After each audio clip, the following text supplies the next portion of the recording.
ముందుగా గురువుగారికి ధన్యవాదాలు. పాల్గొన్న మీ అందరికీ వందనాలు. మరి ఈరోజు మనం మరికొన్ని విషయాలు అంటే ధ్యానం దేనికి చేస్తాము అంటే ఆత్మానుభూతి కలగడానికి చేస్తాం. सबसे पहले ब्रह्मश्री चिंतमा गुरु जी को और जो ध्यानी यहाँ पे उपस्थित है उन सबको धन्यवाद देते हैं और सभी लोगों का इस आध्यात्मिक सेशन के अंदर हार्दिक स्वागत करते हैं। आज हम ध्यान क्यों करते हैं, आत्मानुभूति करने के लिए करते हैं, उसके बारे में चर्चा करेंगे। ఆత్మానుభూతి కలగాలి అంటే మనం ఎలా ఉండాలి, ఎలాంటి ఆహారం తీసుకోవాలి, ఎలాంటి పనులు చేయాలో ఈవేళ నేర్చుకుందాం. आज हम आत्मानुभूति प्राप्त करने के लिए किस तरह के कार्य करना पड़ेंगे, किस तरह से साधना करना पड़ेगा, किस तरह के कार्य करना है, उसके बारे में समझ प्राप्त करेंगे। ముందుగా ఆహారం ఎలాంటి ఆహారం తీసుకోవాలి, దానివల్ల ఫలితాలు ఏంటో తెలుసుకుందాం. पहले हम किस तरह का आहार का लेना है उसके बारे में और उससे इस तरह का आहार लेने से क्या फल प्राप्त होगा उसके बारे में समझेंगे। ఆహారం అనేది శరీరానికి మనసుకి కూడా చాలా అవసరం. आहार जो है वो शरीर और मन को बहुत ही आवश्यक है। శరీరాన్ని ఆరోగ్యంగా ఉంచాలి అన్నా, మనసుని ప్రశాంతంగా ఉంచాలి అన్నా ఆహారమే ముఖ్యం. शरीर को आरोग्यवान और मन को प्रशांत रखने के लिए आहार मुख्य है। మనము తినే ఆహారాన్ని బట్టే మనసు యొక్క గుణాలు ఉంటాయి. हम जिस तरह का आहार लेते हैं मन का भी गुण ऐसे ही बनते रहते हैं। చూడండి, మీకు చిన్న ఉదాహరణ నేను చెప్తాను. अभी आपको एक छोटा सा उदाहरण बताया जा रहा है। కారు డ్రైవింగ్ చేసేవాళ్ళు రాత్రులు చెయ్యాలి అంటే పెరుగన్నం తినరు, నిద్ర వస్తుందని.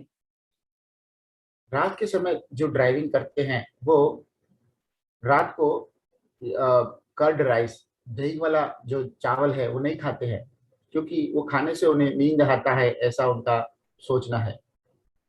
అలాగే బీపీ షుగరు ఉన్నవాళ్ళు కారము తీపి తినరు. उसी तरह से जिनको बीपी और शुगर होता है वो लोग तीखा और मीठा नहीं खाते हैं। దీన్ని బట్టి మనకి ఆహారం శరీరానికి మనసుకి అవసరం అవుతుందని తెలుస్తుంది. इन दोनों उदाहरणों से ये पता चलता है कि आहार शरीर और मन के ऊपर प्रभावित होता है, ये हम जान सकते हैं।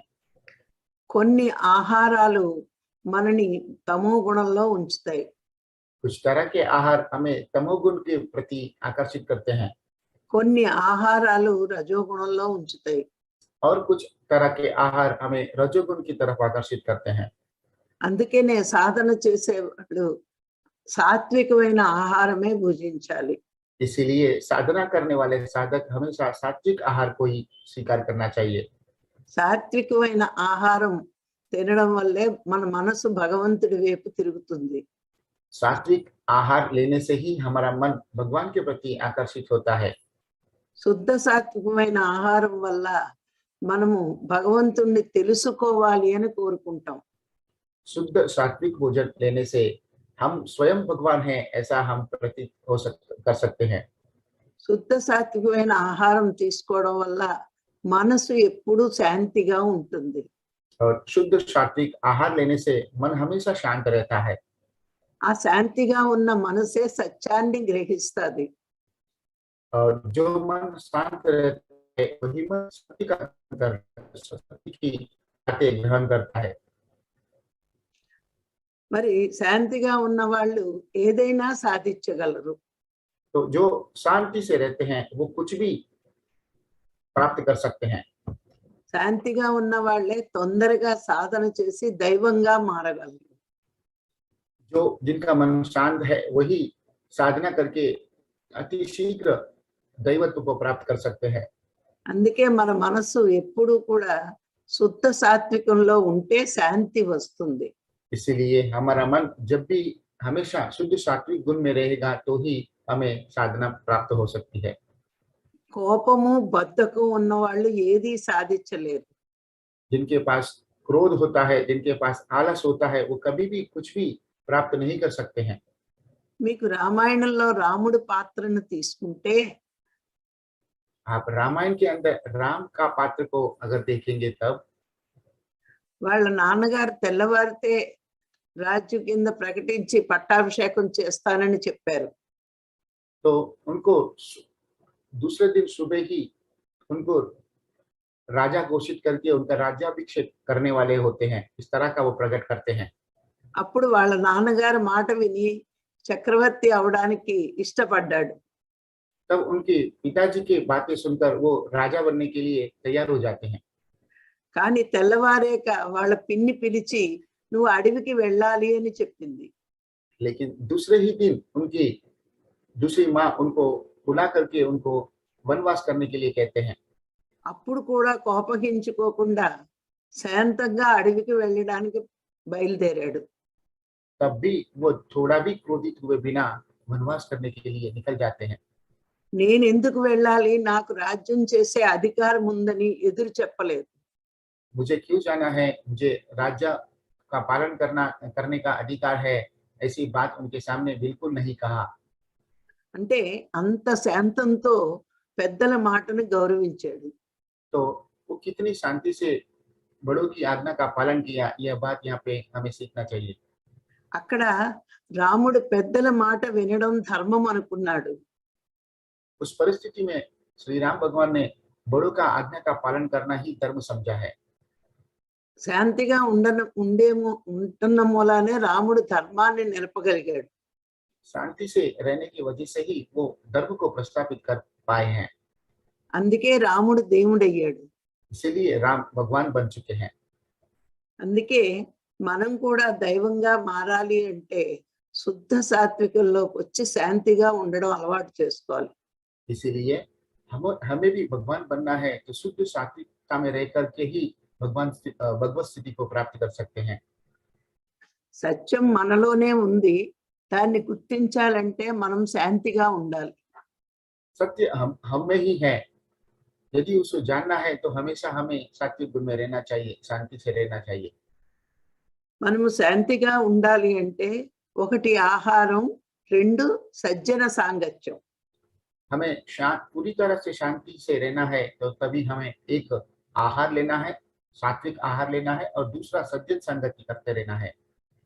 పరిపూర్ణమైన శాంతిలో ఉన్నప్పుడే పరమాత్మని తెలుసుకోగలము. जब हम पूरी तरह से परिपूर्ण शांति में रहेंगे तभी परमात्मा के बारे में समझ सकते हैं। అది ఎక్కడి నుంచో మన దగ్గరికి రాదు, మనలో ఉన్నదే గుర్తించాలి. और ये बात कहीं और से बाहर से हमें कभी भी प्रतीत नहीं होता है, वो हमारे भीतर है, ये बात हमें समझ लेना चाहिए। మనలో ఉన్న దైవాన్ని గుర్తించాలి అంటే శ్రద్ధ, పట్టుదల ఉండాలి. हमें जो दैवत्व है उसे यदि जानना है तो हमें श्रद्धा होनी चाहिए और उसके प्रति धगस होनी चाहिए। మనలో ఆందోళనలు, కోపం, మరి ద్వేషం ఉంటే సత్యాన్ని తెలుసుకోలేము. यदि हमारे मन के भीतर आंदोलन, द्वेष और क्रोध रहेगा तो हम सत्य को कभी भी जान नहीं सकते हैं। అవి వచ్చినప్పుడల్లా మనం ప్రతి వాళ్ళు ఆత్మస్వరూపులేని మరొక్కసారి గుర్తుంచుకోవాలి. तो जब ये इस परिस्थितियों में जब हमारा मन रहता है तभी भी हम आत्मस्वरूप है ऐसी एक भाव को प्रकट कर लेना चाहिए। సాధన విషయంలో ఎప్పుడూ కూడా మనము తొందరపడకూడదు. साधना के विषय में कभी भी हमें उतावला नहीं बनना है। మనం ఎప్పుడూ కూడా మనకు ఆత్మ దర్శనం, ఆత్మానుభూతి కలగలేదు అంటే మనకి కర్మలు ఇంకా ఉన్నాయి అని తెలుసుకోవాలి. हमेशा हमें अभी भी आत्मदर्शन नहीं हुआ, आत्म साक्षात्कार नहीं हुआ, इसका संकेत यही है अभी भी हमारे कुछ कर्म बाकी है। అంతేకాని మన సాధన కంటా వేరొక సాధన చేస్తే అది దొరుకుతుందేమో అని ఎప్పుడూ భావించకూడదు. लेकिन इतना ही समझना है, लेकिन हमें ये साधना से बेहतर दूसरा कोई साधना होगा इस तरह से सोच के साधना में परिवर्तन लाने की कोशिश नहीं करना चाहिए। చాలా మంది కొన్ని రోజులు సాధన చేసి ఏ ఫలితము రాకపోతే ఇంకో సాధనలోకి వెళ్ళడానికి ప్రయత్నిస్తారు. बहुत तरह के लोग साधना मार्ग में आने के बाद में जब उन्हें फल प्राप्त नहीं होता है तो वो साधना मार्ग को बदलने की कोशिश करते हैं, दूसरी साधना करने लगते हैं। కానీ సాధన చేసిన వాళ్ళు ఒక్క విషయం గుర్తుంచుకోవాలి. लेकिन साधक को हमेशा एक बात ध्यान रखना चाहिए, మనం ఎన్నో జన్మల నుంచి కర్మలు పోగేసుకుని వచ్చాము. हम कई जन्मों से कर्मों को लेकर के आए हैं। మరి ఈ కర్మలన్నీ దగ్ధమైతే కానీ మనకి ఆత్మ సాక్షాత్కారం కలగదు. और वो सारे कर्म यहाँ पे मिट जाते हैं, पूर्ण हो जाते हैं, तभी हमें आत्म साक्षात्कार प्राप्त हो सकता है। మన సాధన వల్ల ఆ కర్మలు దగ్ధమవ్వాలి, కొత్త కర్మలు చేయకూడదు. हमारी साधना के द्वारा हमारे जो पहले के जो कर्म है वो दग्ध होने चाहिए और उसी तरह से नया कर्म हमसे ना बने, उसके लिए हमें चिंता करना चाहिए। సాధన యొక్క ముఖ్యోద్దేశము సత్యాన్ని తెలుసుకోవడమే అని గ్రహించాలి.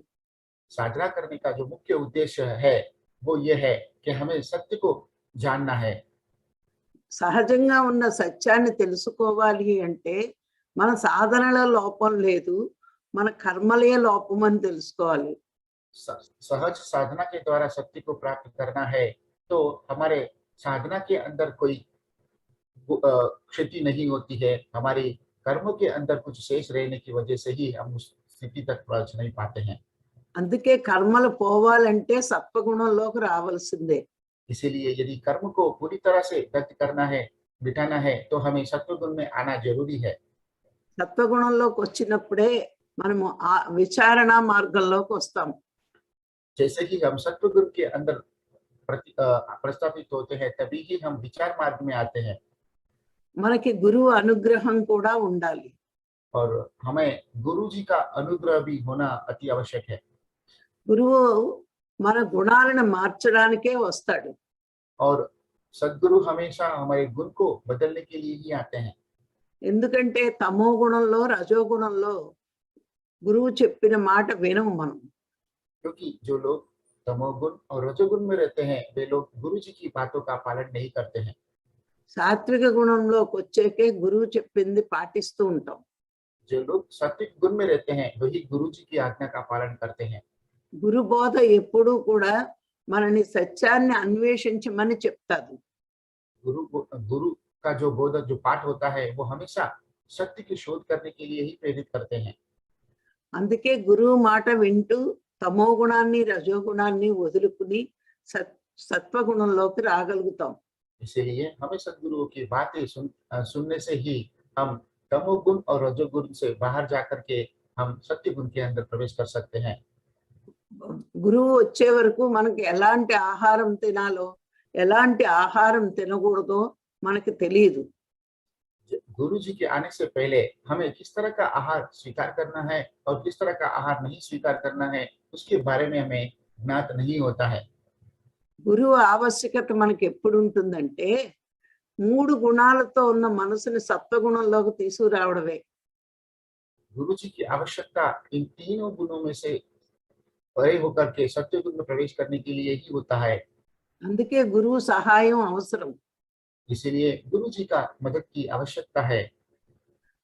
మనము సత్వగుణంలో ఉన్నాము అని అనుకుంటాం కానీ తినిన ఆహారము మరి మన చుట్టూ సంఘటనలు మనని మాటి మాటికి తమో గుణం రజోగుణంలోకి మార్చేస్తూ ఉంటాయి. हम सत्य गुण में रहते हैं ऐसा हम सोचते हैं, लेकिन हमारा जो आहार है उसकी वजह से ही हमारा मन को फिर से रजोगुण और तमोगुण में ले जाने की प्रयास करती रहती है। మనలో ఆ మార్పుని మనము గుర్తించలేము. और उस तरह की बदलाव को हम जज नहीं कर पाते हैं అది గురువే గుర్తిస్తూ ఉంటాడు. और वो हमारे सद्गुरु ही जान पाते हैं। అందుకే ఎప్పుడు కూడా గురువు దగ్గర ఉన్నప్పుడు మన లోపాలను తెలియచేస్తూ మనల్ని సరిచేయడానికే గురువు అవసరం. इसीलिए हमेशा जब हम गुरु जी के संगत रहते हैं तभी हमारे अंदर जो खामियां है उसे ढूंढ कर उसे ठीक करने का काम ही वो हमेशा करते रहते हैं। ये बात हमें समझ लेना चाहिए। మన మాటల ద్వారా మనం ఏ గుణంలో ఉన్నామో గురువు తెలుసుకోగలడు. हमारी बातों से ही हम कौन से गुण में हैं ये गुरु जी को स्पष्ट रूप से समझ में आता है। అందుకే పత్రి గారు ఎప్పుడు మన మాటను సరిచేస్తూ ఉంటారు. इसीलिए पत्री जी हमेशा हमारी बातों को ठीक करते रहते हैं। మన ప్రమేయం లేకుండా మనం చాలా మాట్లాడేస్తూ ఉంటాం. हमारे प्रमेय के बिना, हमारी आज्ञा के बिना ही कभी कभी हम कई बातें कर लेते हैं। ఎందుకు అలా ఉంటామంటే మన మనసును బట్టే అలా మాట్లాడుతూ ఉంటాం. इस तरह हमारे मन की वजह से ही हम इस बातें करते रहते हैं। మన మనస్సు సాత్వికము శుద్ధ సాత్వికంలోకి వచ్చినప్పుడు సత్యవాక్కులే మాట్లాడతాం, శుభవాక్కులు మాట్లాడతాం. हमारा मन जब सात्विक और सत्य शुद्ध सात्विक गुण में आता है, तभी ही हम सत्य बात कर सकते हैं। మంచి మాటలు, సత్యవాక్కులు అంటే మంచి మాటలు, శుభవాక్కులు అంటే ఎదుటి వాడికి ఉపయోగపడే మాటలు. तो यहाँ पे अच्छी बातें मतलब सत्य बात, और शुभ वाक्य मतलब सामने वाले को उपयोग में आने वाली बातें। మనము అలా ఉంటే గురువు అనుగ్రహం కూడా ఉంటుంది. हम उसी तरह से यदि हमारा जीवन जीते हैं, तभी गुरु जी का अनुग्रह भी हमारे साथ में रहता है। అందువల్ల మనకి ఆహారము, గుణము, గురువు కావాలి. దీంతో పాటు ఇవి మూడు ఆచరించినప్పుడు ఫలితం ఉంటుంది. इसीलिए हमें आहार, गुरु और ये सब रहेंगे, तभी ही हम सत्य मार्ग के प्रति आगे बढ़ सकते हैं। మనము బాహ్య విషయాల్లో ఏది ప్రయత్నించినా వెంటనే ఫలితం వస్తుంది. प्रापंचिक दिशा में जो भी हम प्रयास करते हैं, तुरंत ही हमें फल प्राप्त होता है। కానీ ఆధ్యాత్మిక విషయంలో ఫలితం రాదు, ఉన్న ఫలితాన్ని శోధించాలి. लेकिन आध्यात्मिकता में प्रयत्न करने से तुरंत ही फल नहीं मिलता है। जो फल मिलता है उसी के बारे में ही हमें जागरूक होकर के चिंता करते हुए उसे महसूस करते रहना चाहिए। అక్కడ ప్రయత్నిస్తే ఫలితం వస్తుంది. ప్రాపంచిక జీవితంలో प्रापंचिक जीवन के अंदर प्रयत्न करने से ही फल प्राप्त होता है। ధ్యానంలో ఫలితాన్ని తెలుసుకోవడానికి ధ్యానం చెయ్యాలి, సాధన చెయ్యాలి. ఇక్కడ ఫలితం ఉంది, రెడీగా ఫలితం ఉంది, ప్రయత్నించి సాధించాలి. साधना में फल तो पहले से ही मौजूद होता है, और उसे साधना करके प्रयत्न करके उसके बारे में समझ प्राप्त कर लेनी चाहिए। ఎలా అంటే ఇప్పుడు చూడండి, బాగా చదువుకుంటే మంచి మార్కులు వస్తాయి, అది ప్రాపంచిక జీవితంలో ఫలితం. प्रापंचिक जीवन का एक उदाहरण दिया जा रहा है। यदि हम बहुत किसी विषय के प्रति अभ्यास करते हैं, पढ़ाई करते हैं, तो अच्छे गुण प्राप्त कर सकते हैं। అక్కడ కష్టపడితే డబ్బులు వస్తాయి. यहाँ हम मेहनत करेंगे तो धन भी प्राप्त कर सकते हैं। కానీ ఇక్కడ ఫలితం ఆల్రెడీ ఉంది మనలో. ఏంటి అంటే ఆత్మనే భగవంతుడు ఉన్నాడు లోన. यहाँ पे आध्यात्मिक जीवन के अंदर फल पहले से प्राप्त है और हम में मौजूद है। भगवान हमारे भीतर ही है। కానీ అది సాధన చేస్తే తెలిసిపోతుంది. उसे हम साधना करके ही समझ सकते हैं। అక్కడ కష్టపడితే ఫలితం వస్తుంది, ఇక్కడ ఉన్న ఫలితాన్ని తెలుసుకోవడానికి కష్టపడాలి. बाह्य जीवन के अंदर मेहनत करके फल प्राप्त करना होता है। आध्यात्मिक जीवन के अंदर साधना करके उस शक्ति को समझ सकते हैं। मतलब जो हमारे भीतर पहले से ही मौजूद है, उसे जानने के लिए साधना करके ही हम उसे समझ सकते हैं। ఒక ఏనుగు గాలిని నీటిని ఒక్కసారే పీల్చుకుంటుంది. हाथी हवा और पानी को एक साथ नहीं ग्रहण कर सकता है। అలాగే మానవుడు ఒక్క మనసుతోటే ప్రాపంచిక జీవితము ఆధ్యాత్మిక జీవితము అద్భుతంగా జీవించాలి. उसी तरह से इंसान को एक ही मन से प्रापंचिक जीवन और आध्यात्मिक जीवन को एक साथ में अद्भुत तरीके से जीना चाहिए। యోగులు అనేవాళ్ళు ధ్యానంలో కఠోర సాధన చేసి ఆత్మను తెలుసుకుంటారు. योगी हमेशा ध्यान के अंदर कठोर साधना करके ही आत्मा के बारे में समझ प्राप्त कर लेता है। చాలా మంది ప్రాపంచిక జీవితం ఉంటే ఆధ్యాత్మిక జీవితం వదిలేస్తారు. बहुत से लोग प्रापंचिक जीवन के अंदर रचित होकर के आध्यात्मिक जीवन को छोड़ देते हैं। కొంతమంది ఆధ్యాత్మిక జీవితంలో ఉంటే ప్రాపంచిక జీవితాన్ని వదిలేస్తారు. और कुछ लोग आध्यात्मिक जीवन में रहते हुए प्रापंचिक जीवन को छोड़ देते हैं। కానీ పూర్వకాలంలో చక్రవర్తులు, ఒక జనక మహారాజు కానీ, రాముడు కానీ, కృష్ణుడు కానీ ప్రాపంచిక జీవితము ఆధ్యాత్మిక జీవితము రెండు సమానంగా ఆచరించారు. लेकिन पूर्व काल में जनक महाराजा, श्री राम भगवान और श्री कृष्ण भगवान, ये लोग आध्यात्मिक जीवन और प्रापंचिक जीवन दोनों को एक साथ में अच्छे से उन्होंने जीकर दिखाया है। ఎప్పుడూ కూడా ఒకటి చేస్తే రెండోది వదిలితే అది గొప్పతనం కాదు.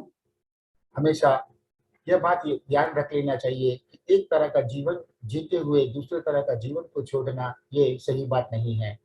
రెండు సమానంగా ఆచరించి అద్భుతంగా జీవించడమే భగవంతుడిగా మారడం అంటే.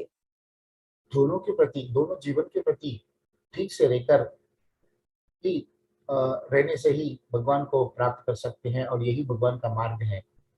అందుకనే మనం ఏం నేర్చుకోవాలి అంటే భగవంతుడిగా మారాలి అంటే ప్రాపంచిక జీవితము అద్భుతంగా ఉండాలి, ఆధ్యాత్మిక జీవితం కూడా అద్భుతంగా జీవించాలి. तो यहाँ पे स्पष्ट रूप से हमें ये जान लेना चाहिए, यदि हमें भगवत स्थिति को प्राप्त करना है, प्रापंचिक जीवन और आध्यात्मिक जीवन दोनों को ठीक से जी लेना चाहिए।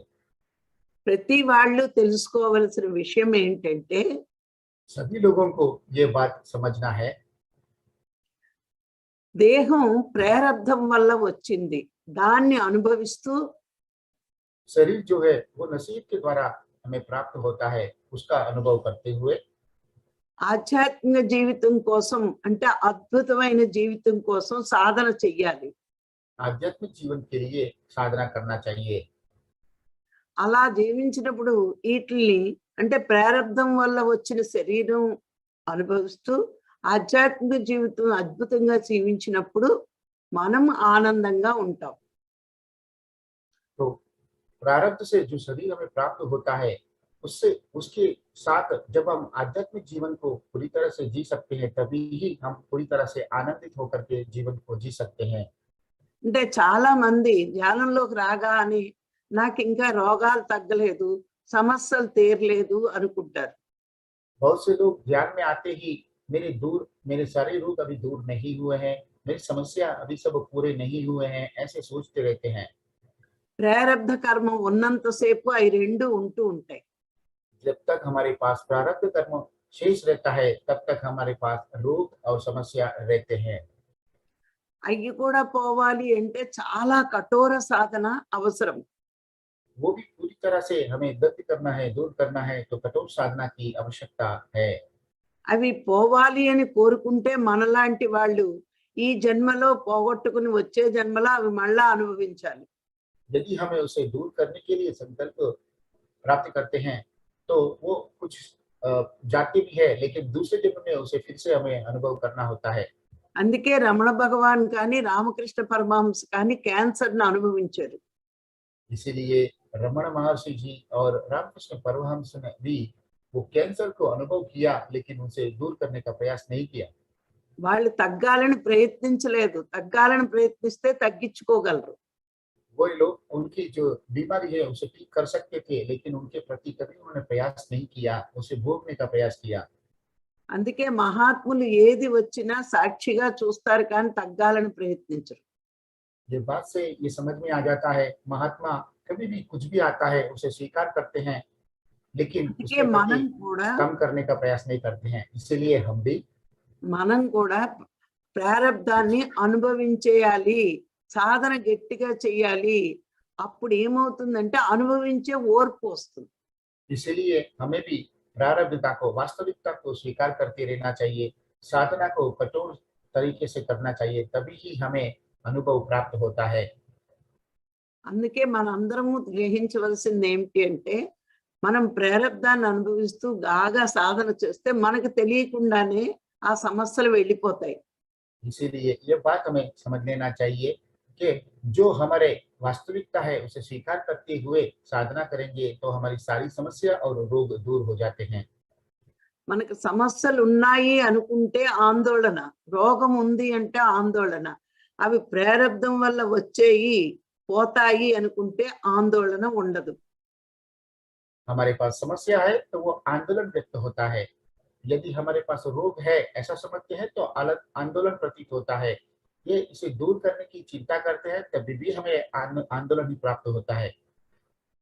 అవి కర్మ వల్ల వచ్చింది అనుకుంటే ఆందోళన ఉండదు. ये सब हमें कर्म के वजह से ही आया है, ऐसा जब हम सोचते हैं तभी हमें मन के भीतर वो आंदोलन नहीं रहता है।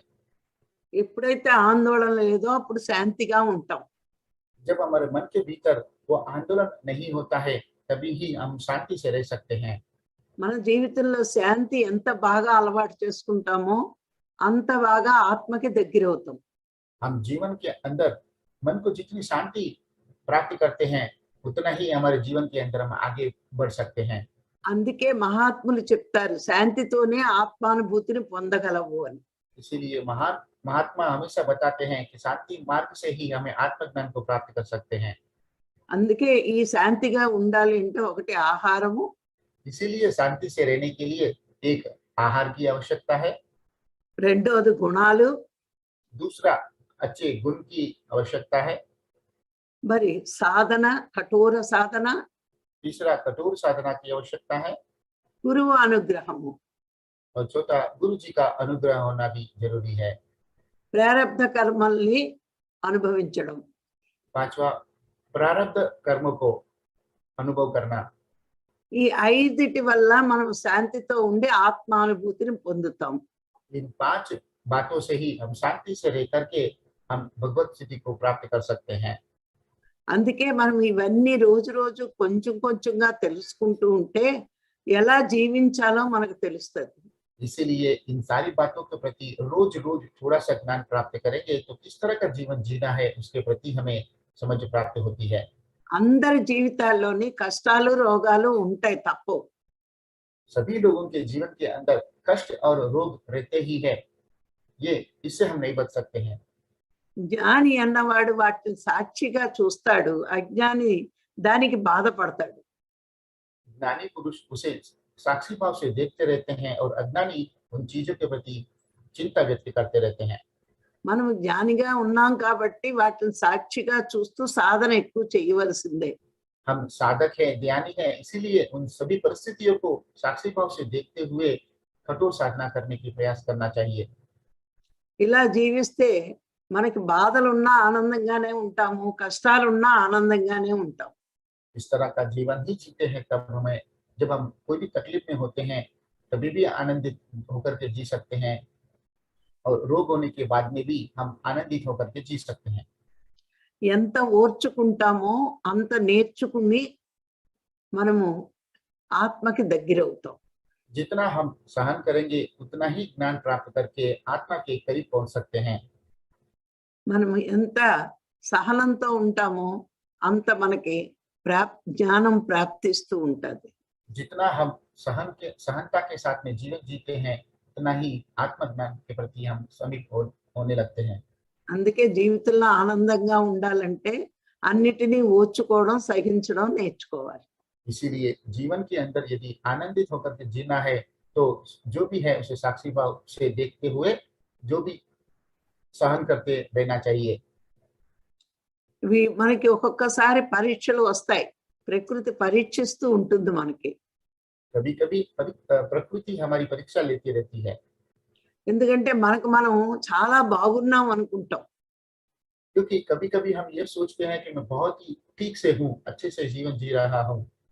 అందుకే బాగున్నామో లేదో, సహనం ఉందో లేదో, ఓర్పు ఉందో లేదో తెలుసుకోవడానికి ప్రకృతి చిన్న చిన్న పరీక్షలు పెడుతూ ఉంటుంది. इसीलिए प्रकृति हम ठीक हैं कि नहीं, हमें सहनता है कि नहीं, ये जानने के लिए प्रकृति कभी कभी छोटा छोटा परीक्षा हमारी लेते रहती है। అలా వచ్చినప్పుడు, కష్టం వచ్చినప్పుడు ఇది ప్రకృతి పరీక్ష, నేను ఎదుర్కోగలను అని ఎదుర్కోవాలి. इसीलिए इस तरह की जब स्थिति हमारे सामने आता है तो ये प्रकृति के द्वारा दिया गया एक परीक्षा है, ऐसा सोचकर उस समस्या के साथ में लड़ते रहने की कोशिश करना चाहिए। చూడండి, మనం స్కూల్లో చదివినప్పుడు ఏడాది అంతా చదివాక ఒక పరీక్ష రాస్తాం. जैसे एक विद्यार्थी को 1 साल भर पढ़ाई करने के पश्चात ही अंत में उसकी परीक्षा देता है। ఆ పరీక్షలో పాస్ అవుతేనే ఇంకో క్లాస్లోకి ప్రమోషన్ వస్తుంది. जब वो परीक्षा में उत्तीर्ण होता है तभी वो अगली कक्षा में प्रवेश प्राप्त करता है। అలాగే ఈ ప్రకృతి పరీక్షల్ని ఓర్పుతో సహించి భరిస్తేనే మనం ఇంకా ఎదుగుతాం, ప్రమోషన్ వస్తుంది. उसी तरह से प्रकृति जो हमें परीक्षा देता है, उस परीक्षा के अंदर भी हमें उत्तीर्ण हो जाते हैं, सहनता से उसे हम स्वीकार कर लेते हैं, तभी ही हम दूसरी कक्षा में प्रवेश कर सकते हैं। ఇలాంటి విషయాలు ఈ సజ్జన సాంగత్యంలో పాల్గొని ఇలాంటి విషయాలు తెలుసుకుంటే మనం ఇంకా ముందుకు ఎదుగుతాం. इस तरह की बातें सज्जन सामर्थ्य में जब हम समझते हैं और उसका आचरण करते हैं, तभी ही हम आगे बढ़ सकते हैं। మరి ప్రతి వాళ్ళమి ఇలాగే ఎదగాలి, ఎదుగుతాం కూడా. हम థ్యాంక్ యూ. सबको इसी तरह से आगे बढ़ना है और हम बढ़ेंगे। धन्यवाद।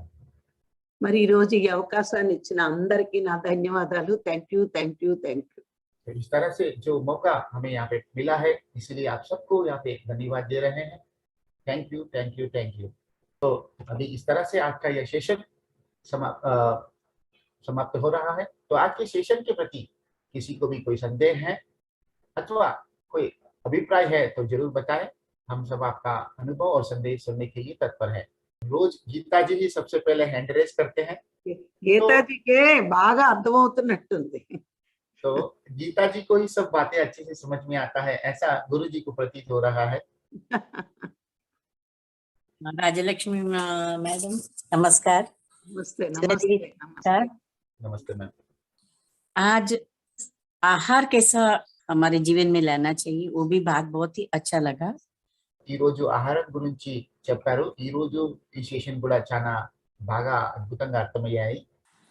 मैं जन्म से ही शाकाहारी हूँ, स्ट्रिक्ट वेजिटेरियन हूँ, तो फिर भी मुझे 3 घंटे बैठने के बाद भी इतना अच्छा ढंग का क्वालिटी ध्यान नहीं होता है। तो मैं कहाँ मिस्टेक कर रही हूँ? मेरे आहार तो ठीक ही है, ये मुझे पूर्व जन्म का पापों का ही है या मन के कारण है? प्लीज बताइए। నేను చిన్నప్పటి నుండి శాకాహారం తీసుకుంటున్నాను। చాలా స్ట్రిక్ట్ గా ఈ శాకాహార నియమాలను పాటిస్తున్నాను। మరి ప్రతిరోజు ఈ ప్రాతకాలీన ధ్యానంలో 3 గంటలు ధ్యానం చేస్తున్నప్పటికీ కూడా నాకు ఒక ధ్యాన స్థితిలో నేను పూర్తిగా పోలేకపోతున్నాను। మరి దీనికి కారణం ఏంటిది? నేను చేసిన పాపకర్మాలు ఏమైనా ఇంకా ఉన్నాయా? మరి నా సాధనలో ఏమైనా లోపం ఉందా అని అడుగుతున్నాను। ఏమిటంటే ఒకటి ఆహారము, 2 వ్యవహారము. जी गीता जी मैम कहते हैं पहला एक आहार होता है और दूसरा व्यवहार है। ఏంటంటే మన చుట్టూరు పరిస్థితులు, మన పిల్లలు, మన మనవలు వీళ్ళందరూ కూడా మనవాళ్లే అనుకుంటూ వాళ్ళ సమస్యలన్నీ మన సమస్యలుగా స్వీకరిస్తాం. हम सब हमारे जीवन के अंदर रहते हुए, हम आजू बाजू वालों के साथ में व्यवहार करते हुए, हमारे बच्चे और पौत्र इन सभी की समस्याओं के प्रति चिंता करते हुए वो सारी समस्या ही मेरी समस्या ही है ऐसा सोच करके हम जब व्यवहार करते हैं, तब ఆ సమస్యల్ని మనవనుకున్న మూలాన్ని మన మనసు వాటిలన్నిటినీ రిసీవ్ చేసుకుని అవి బ్రెయిన్ లో నిక్షిప్తం చేసుకుని ధ్యానంలో అవన్నీ బయటికి తీసుకొస్తుంది. तो ये सारी समस्याएं हमारी है ऐसा हम जब सोचते हैं, तो जब हम ध्यान में बैठे रहते हैं तो वो सारी समस्याओं को हम दिमाग के अंदर उतार करके जब ध्यान में बैठते हैं तो तभी वो सब बातें याद आते हैं। इसीलिए हम ध्यान में लीन नहीं हो सकते हैं। మీకు అందరి సమస్యలు ఉన్నాయా? क्या आपको इन सभी लोगों की समस्या है? हाँ, बहुत कुछ है। जो कुछ मैं बाहर देखती हूँ, इसको हम कैसे करेक्ट कर सकते हैं, यही अभी ध्यान में आने के बाद हो गया है। ఉన్నాయట, బల్కి ప్రపంచంలో చూసే అన్నిటినీ కూడా నేను మా జీవితంలో ఎలా తీసుకురావాలి, వాటిని ఎలా నేను సరిదిద్దుకోవాలని ఎప్పటికీ ధ్యానంలో వచ్చాక ఆలోచిస్తూ ఉంటారట। ఫస్ట్ ఎవరి మాట వినరు అనేది నేర్చుకోవాలి। पहले आपको यह बात सुन लेना चाहिए। कभी भी कोई भी व्यक्ति किसी की बात नहीं सुनते हैं, ये बात आपको समझ लेना चाहिए। ఇది కృతయుగం, త్రేతాయుగం కాదు పెద్దవాళ్ళ మాట వినడానికి। ఇది కలియుగం, ఎవడికి వాడికే స్వతంత్రత ఉంది। जी गीता जी ये कहते हैं ये कलयुग है, यहाँ पे सबको अपना अपना काम करने की आजादी है। ये त्रेता युग में ही माता पिता की बातें लोग सुनते थे, लेकिन द्वापर युग और कलयुग के अंदर माता पिता की बातें यहाँ पे कोई सुनते नहीं है। ద్వాపర యుగంలో దుర్యోధనుడు వాళ్ళ నాన్న మాట వినలేదు। द्वापर युग में दुर्योधन ने उनके पिताजी की बात नहीं सुना था। మరి కలియుగంలో అలాంటి వాళ్ళు ఇంటింటా ఉన్నారు, అందుకే మాట ఎవడో వినడు। और कलयुग में तो ऐसे हर घर में है, इसीलिए कलयुग में माता पिता की बात कोई नहीं सुनते हैं। అందుకే మనని మనమే ఉద్ధరించుకోవాలని కృష్ణుడు చెప్పాడు. ఎవరిని ఎవ్వరు ఉద్ధరించలేరు, మనని మనమే ఉద్ధరించుకోవాలి. అందుకే ఈవిడ ఆ ప్రయత్నం మానేస్తే శాంతిగా ధ్యానం కుదురుతుంది. इसीलिए श्री कृष्ण भगवान ने गीता में ये बात कहा है कि आपको अपने आप का ही उद्धार करना चाहिए। आप किसी का उद्धार नहीं कर सकते अथवा आपका उद्धार करने के लिए कोई नहीं आएगा। ये बात जान करके आपको आपकी ही चिंता करना चाहिए, औरों की उद्धार के प्रति चिंता नहीं करना चाहिए। మీకు పాపం కర్మ లేదు కాబట్టే వాళ్ళందరినీ ఉద్ధరించాలనుకుంటున్నారు. మీ పాపాలు ఏమీ లేవు. आपके पास कोई पाप कर्म शेष नहीं है, लेकिन आप उनके उद्धार करने के विषय में चिंता कर रहे हो। हाँ, కానీ వాళ్ళని ఉద్ధరించాలనుకునే కోరిక తీసేస్తే ధ్యానం బాగా కుదురుతుంది. उन सबका उद्धार के प्रति यदि आप वो चिंता छोड़ दोगे तभी आपका ध्यान अच्छे से होगा, क्वालिटी ध्यान आप कर पाओगे। అదేమీ లోపం లేదు, ఆహారం లోపం లేదు, వ్యవహారమే లోపం ఆవిడకి. तो आपके आहार में कोई क्षति नहीं है, आपके व्यवहार में प्रॉब्लम है, उसे ठीक करना है। అది సరి చేసుకుంటే ధ్యానం బాగా కుదురుతుంది. जब आप उसे ठीक कर लोगे तभी आपको ध्यान अच्छे से सेट होगा। हाँ मैडम, बाहर जब भी लोग थूकते हैं, प्लास्टिक के बहुत से उपयोग करते हैं, इसको सब बंद करने को मन लगता है। ఉమ్. तो బయట ప్రపంచంలో ప్లాస్టిక్ వేస్తూ ఉంటారు, మరి కొంతమంది ఎక్కడ పడితే అక్కడ ఉంచుతూ ఉంటారు. మరి అన్నిటిని కూడా సరి చేయాలని ఎప్పటికీ ఆమెకు ఆలోచనలు వస్తూ ఉంటాయట. మనుషులు చేయలేని పని భగవంతుడు చేస్తాడు. जो మనం काम అనుకున్నప్పుడు చేయలేం. మనం చేయలేని పని భగవంతుడు చేస్తాడు. అప్పుడు మనం ఆ చేసే వరకు వెయిట్ చేయాలి. వాడి పాపం పండుతుంది, భగవంతుడు చేస్తాడు. అందుకని మన సాధన మనం చేసుకుంటే చాలు, మన చుట్టూరు శుభ్రం చేసుకుంటే చాలు. ప్రపంచాన్ని మార్చాలి అంటే మన వల్ల కాదు, అది భగవంతుడు చేస్తాడు. कुछ बातें हम इच्छा जरूर व्यक्त करते हैं, और जो काम हम ठीक नहीं कर सकते हैं वो काम ईश्वर करता है। इसलिए हम हमारे आजू बाजू का जो परिसर है उसे शुभ्र करके, उसे क्लीन करके हमारा जीवन जीने की कोशिश करना चाहिए। पूरी दुनिया को बदलने की कोशिश हमें नहीं करना चाहिए। हम सिर्फ हमारा विचार व्यक्त कर सकते हैं, लेकिन वो कार्य भगवान प्रकृति स्वयं कर लेती है। तो इसके प्रति चिंता अधिक नहीं करना चाहिए, हमें अपना साधना मार्ग पे ज्यादा ध्यान देना चाहिए। जरूर। आज सिंदूरा जैसे मुझे भी ध्यान में लीन होने को बहुत ही मन लगता है। उसको टाइम मालूम भी नहीं पड़ा, 7 बज गया। उसी तरह मुझे भी होना चाहिए। मुझे लगा मैं सिंदूरा से बहुत जलती हूँ, इतने अच्छी तरह से कितनी लीन हो जाती है ध्यान में, मुझे क्यों नहीं आता है। इस विषय पे मुझे बहुत दुखी होता है। మేడం గారు సింధూర గారి లాగా ధ్యానంలో లీనమైపోవాలనుకుంటున్నారట. మరి సింధూర గారి ధ్యానాన్ని చూస్తే ఆమెకు ఈర్ష్య కలుగుతుందట.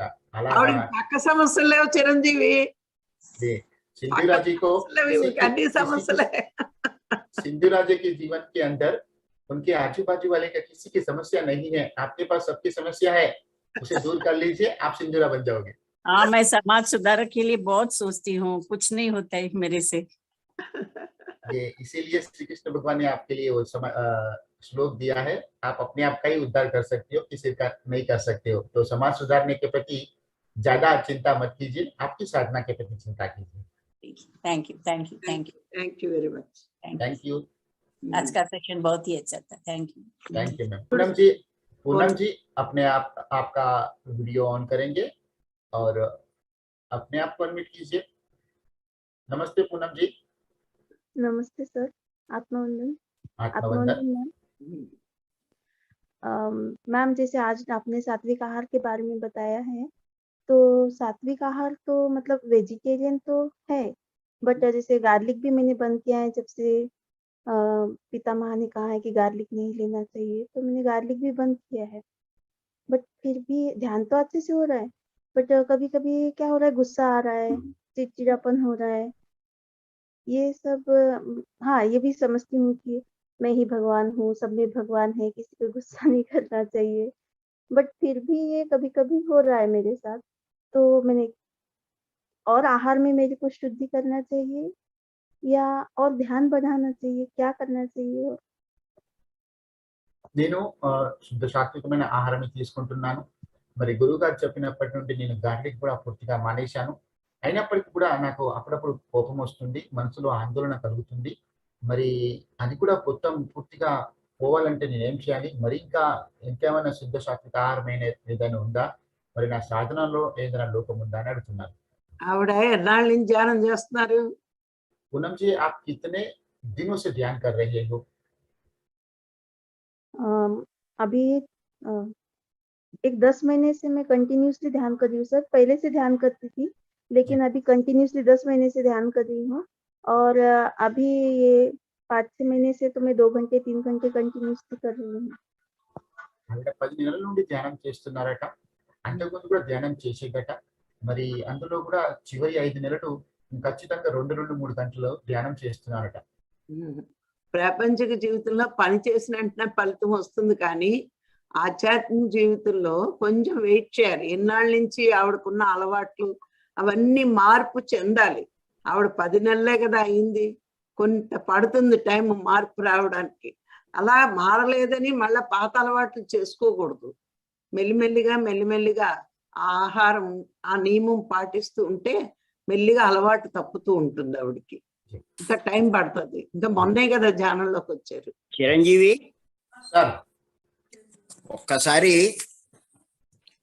సార్ ఆవిడ్ని ఒక్కసారి అడుగు. ఆవిడ ధ్యానం చేస్తున్నానని అంటున్నారు కదా, यस सर। ఏం ధ్యానం చేస్తున్నారు? అది నాకు ముందు అది ఇంపార్టెంట్. पूनम जी, गुरुजी आपको पूछ रहे हैं कि आप 10 महीनों से और उससे पहले से ध्यान करते थे, किस तरह का ध्यान करते थे? उस ध्यान का विधान कैसे था? सर 10 महीने पहले से तो मैं साइलेंट मेडिटेशन ही करती थी, लेकिन मेरा इतना मन नहीं लगता था। 15 मिनट 20 मिनट और मैं चाहती थी मैं 2.5 घंटे 3 घंटे करूँ, लेकिन हो रहा था ऐसे कि 15 मिनट बैठी तो भी ऐसा लग रहा था बहुत टाइम बैठी अब मैं, और मैं उठ जाती थी। लेकिन फिर मैं दोपहर में, शाम में, रात में ऐसे करके एटलीस्ट 2 घंटे तो भी करने की कोशिश करती थी, 2.5 घंटे जैसे, बट 2 घंटे ही होता था। बहुत कोशिश करने के बाद भी सुबह 15 मिनट, दोपहर में 15 मिनट, शाम में 15 मिनट, ऐसे 15-15 मिनट बैठती थी। बाद में 10 महीने से जब मैं अभी ये जेटीटीपी से जुड़ी हूँ, पितामह से जुड़ी हूँ, तब से मैं पहले तो गाइडेड मेडिटेशन किया, जैसे जेटीटीपी, इनर जर्नी, सेथ विजडम, और जब से करताल से आई हूँ मैं, अभी हैदराबाद गए थे, तो जब से सर ने कहा था, राघवराव जी सर से सेक्शन हुए थे वहाँ पर करताल में, तो उन्होंने साइलेंट मेडिटेशन ही कहा था। तो आई तब से तो मैं साइलेंट मेडिटेशन ही कर रही हूँ, क्योंकि मैं अगर गाइडेड मेडिटेशन भी करती हूँ तो मुझे बाद में कुछ समझ में नहीं आता वो क्या बोल रहे क्या नहीं, मैं कुछ समझ में नहीं आता सर। और मैं कंटिन्यूअसली 2 घंटे 3 घंटे बैठ के रह रही हूँ, कुछ टाइम भी बहुत जल्दी चले जा रहा है, ऐसे नहीं। बट अभी भी मुझे थोड़ा सा गुस्सा आता ही है, थोड़ा चिड़चिड़ होता ही है। और खाना तो मैं मतलब बिना गार्लिक का ही ले रही हूँ, वेजिटेरियन ही हूँ। जी, థ్యాంక్ యూ సార్. మేడం 10 నెలల క్రితం సైలెన్స్ మెడిటేషన్ చేసేదట. మరి అప్పుడు ఎప్పుడు ధ్యానం చేసినా కూడా 15 నిమిషాల కన్నా ఎక్కువ ధ్యానం చేయలేదట. మరి ఆ 15 నిమిషాలు ఉదయము, 15 నిమిషాలు మధ్యాహ్నము, సాయంత్రము, రాత్రి ఇలా 4-5 సెషన్లు కంప్లీట్ చేసుకొని 2 గంటలు చేసేదట. అయినప్పటికీ కూడా మరి ధ్యానంలో ఎలాంటి ఫలితాలు లేకపోయినప్పటికీ 10 నెలల క్రితం జేటీటీపీ, సేత్ విజ్డమ్, మరి ఇన్నర్ జర్నీ లాంటి వర్క్ షాప్ లో అటెండ్ అయ్యి అక్కడ గైడెడ్ మెడిటేషన్ చేశారట. మరి లాస్ట్ హైదరాబాద్ లో కర్తాల్లో మీ క్లాస్ అటెండ్ అయిన తర్వాత సైలెన్స్ మెడిటేషన్ గురించి మీరు చెప్పినప్పటి నుండి నేను సైలెన్స్ మెడిటేషన్ చేస్తున్నాను. మరి ఇప్పుడు నేను 2 గంటలు ధ్యానం చేస్తున్నాను, కానీ ఇంకా నాలో కోపం అనేది పోలేదు, మనసులో ఆందోళన ఇంకొంచెం వస్తూనే ఉంది అని చెప్తున్నారు సార్. ఇప్పుడు ఇంచుమించు కర్తాల్ క్లాస్ నుంచే ఇప్పుడు మెడిటేషన్, సైలెన్స్ మెడిటేషన్ స్టార్ట్ చేసింది. అప్పటిదాకా ఆవిడ చేసింది మెడిటేషన్ కాదు. Yes sir, yes sir. So Poonam ji, Guru ji का कहना है कि 10 महीने पहले आप साइलेंस मेडिटेशन सिर्फ 15 मिनट का ही करते थे.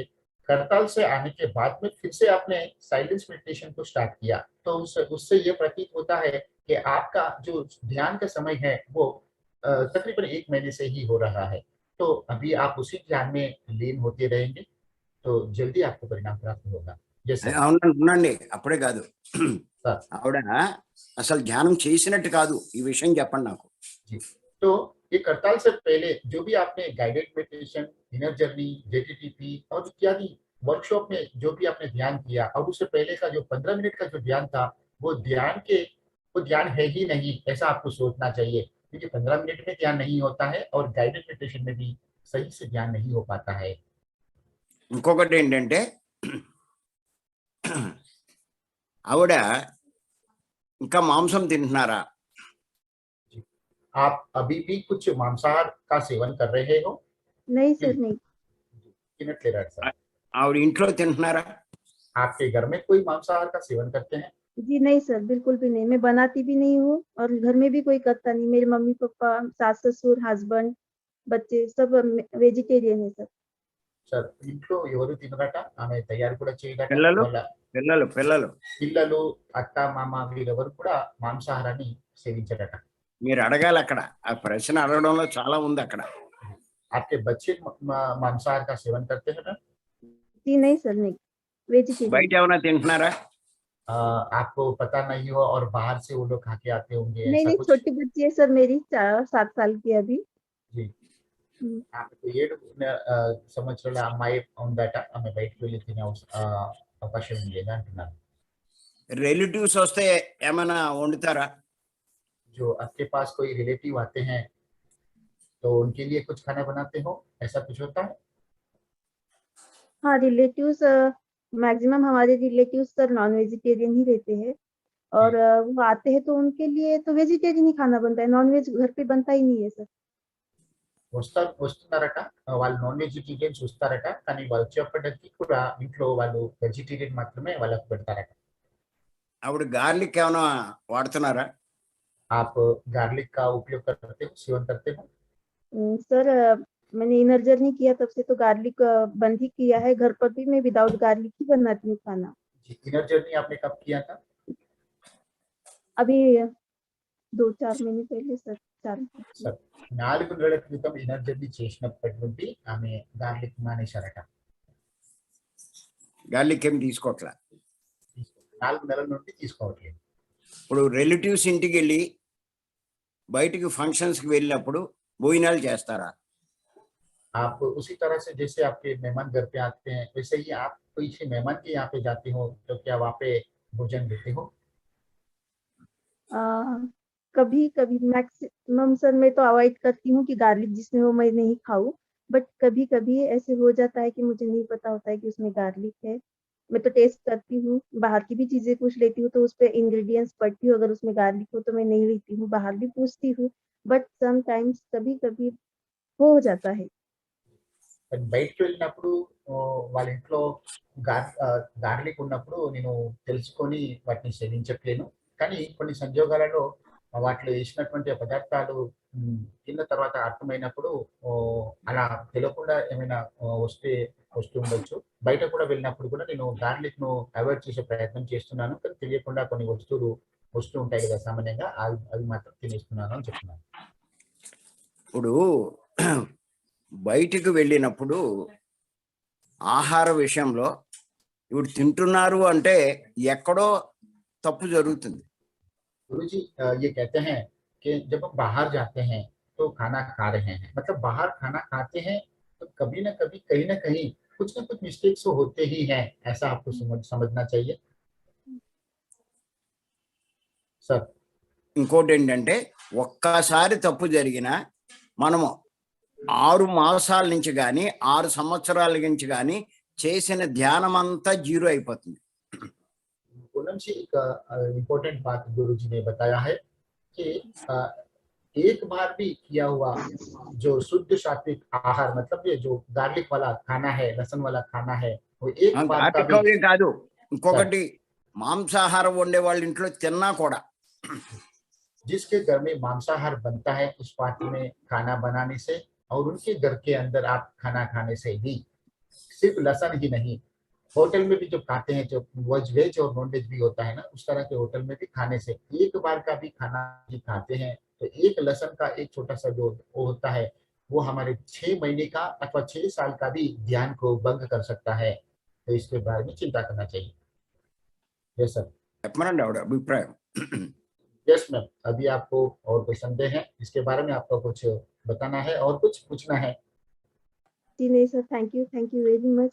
कोटि कोटि धन्यवाद सर, कोटि कोटि राघव सर, धन्यवाद आपको। పూనం జీ, जी सर.